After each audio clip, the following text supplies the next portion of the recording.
When Jesus was in this world, இயேசுவானவர் இந்த உலகத்தில் இருந்தபோது one day he went to a place called Bethesda. ஒரு நாள் பெதஸ்தா என்ற ஒரு இடத்திற்கு இயேசு சென்றார். And in that place all the sick people were laid in large numbers. சகலவிதமான வியாதியஸ்தர்களும் திரளான எண்ணிக்கையில் அந்த இடத்திலே கிடத்தி வைக்கப்பட்டிருப்பார்கள். Yes, Jesus goes to the place where the people are so sick and have no hope in this world. இவ்வுலக வாழ்க்கையில் நம்பிக்கையே இல்லாமல் வியாதியினால் பரிதவிக்கும் மக்கள் வாழும் இடத்தை தேடி இயேசுநாதர் வருகிறார்.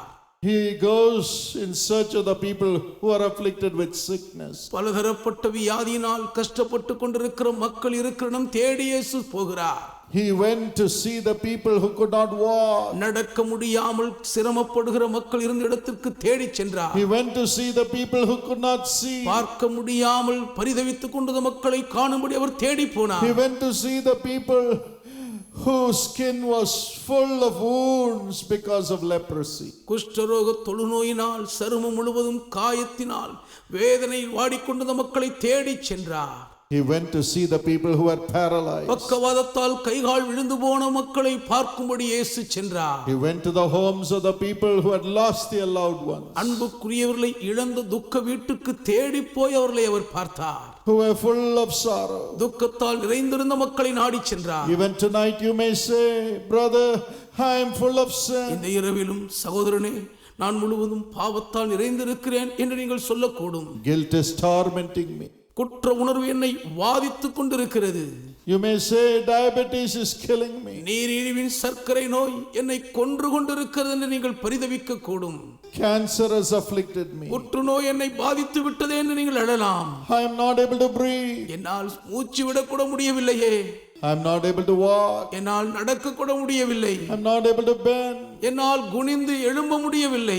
I am full of pain. முழுவது வலி வேதனையில் துடித்துக் கொண்டிருக்கிறேன். Jesus has come in search of you tonight. அப்படிப்பட்ட உங்களை தேடி இந்த இரவு இயேசு வந்திருக்கிறார். Jesus has come in search of you tonight. இந்த இரவிலும் இயேசு உங்களை தேடி இங்கே வந்திருக்கிறார். He loves you. இயேசு உங்களை நேசிக்கிறார்.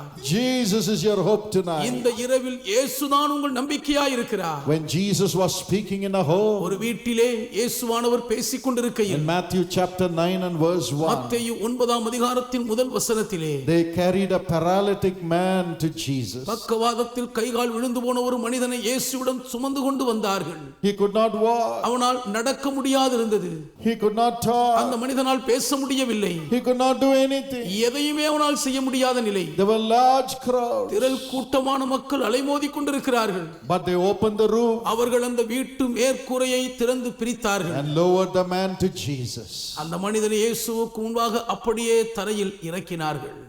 Though there were large crowds of people, திரள் கூட்ட மக்கள் அங்கே அலைமோதி கொண்டிருந்தாலும் Jesus looked at that one man. இயேசு அந்த ஒரு மனிதனை நோக்கி பார்த்தார். Today there are large crowds of people around you. இன்றைக்கும் உங்களை சுற்றிலும் திரளான மக்கள் கூட்டம் அலைமோதி கொண்டிருக்கிறது. But Jesus is looking at each one of you. ஆனாலும் இயேசு உங்கள் ஒவ்வொருவரையும் தனித்தனியே பார்க்கிறார். He knows your name. உங்கள் பெயர் இயேசுவுக்கு தெரியும். He knows your fear. உங்கள் பயங்கள் இயேசுவுக்கு தெரியும். He knows your suffering. உங்கள் பாடுகளை இயேசு அறிந்திருக்கிறார். You may say, there are so many people here, will Jesus see me? இத்தனை திரளான மக்கள் இங்கு இருக்கிறார்களே, இயேசு என்னை பார்ப்பாரா என்று நீங்கள் கேட்கக்கூடும். Jesus looked at that man இயேசு அந்த மனிதனை நோக்கி பார்த்து and he saw he was suffering because of his sin. அவனுடைய வியாதியின் கஷ்டப்பாடுகளுக்கு அவன் பாவங்கள் தான் காரணம் என்று இயேசு அறிந்தார். Yes, sin brings sickness. ஆம், பாவம் வியாதியை வருவிக்கும். Sin brings curse. பாவங்கள் சாபங்களை கொண்டு வந்து சேர்க்கும். Because the sin is from the devil. ஏனென்றால் பாவங்கள் பிசாசிடமிருந்து வருகிறவைகள். If you are afflicted by evil habits, wrong habits, anger, pride and so on, it is the evil power, Satan, who is putting these sins into your heart. பெருமை, கோபம் போன்ற பொல்லாத தீய பழக்கங்கள் உங்களுக்கு இருக்கும் என்று சொன்னால் அசுத்த ஆவிகளாகிய பிசாசுகள் தான் அப்படிப்பட்ட பழக்கங்கள் உங்கள் இருதயத்துக்குள் திணிக்கின்றன. இப்பொழுதும் ஆண்டவரை நோக்கி பார்ப்போமா?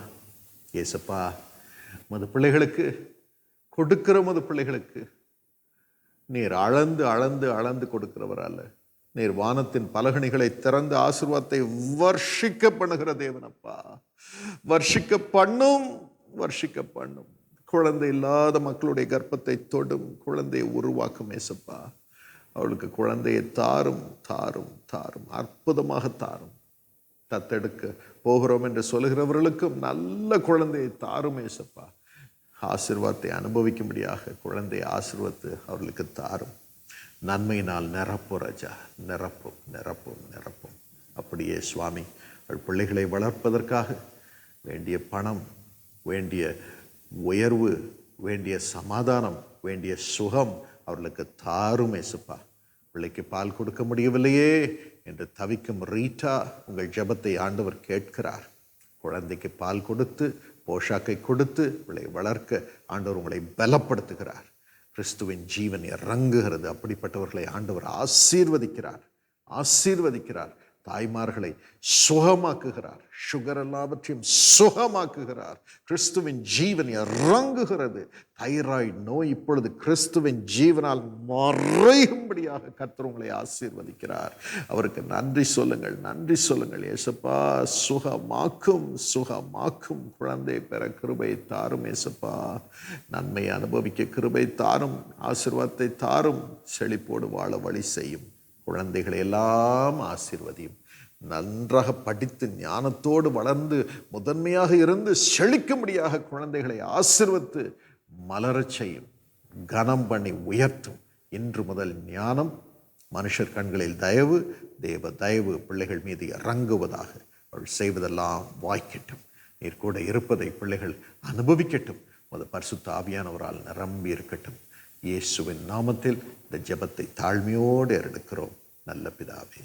ஆமென். God bless you.